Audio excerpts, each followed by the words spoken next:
Mheshimiwa Spika, kwa upande wa Jeshi la Polisi tumeendelea kuliimarisha kwa kuboresha mazingira ya kazi na kuongeza miundombinu ambapo vituo vya polisi 472 vimejengwa hadi ngazi ya kata na shehia.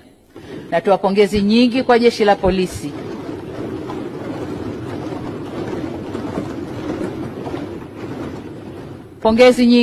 la Polisi kwa kazi kubwa na nzuri wanayoifanya. Hatuna budi kutambua kwamba uhalifu unaozuiliwa kwa jitihada za Jeshi la Polisi ni mkubwa kuliko unaofanyika.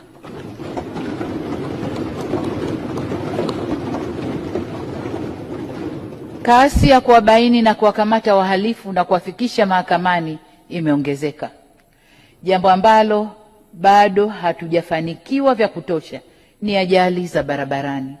Lazima nazo tuendelee kuzitafutia mwarobaini wake. Aidha, nalielekeza Jeshi la Polisi kuongeza jitihada katika kukomesha matukio ya watu kupotea.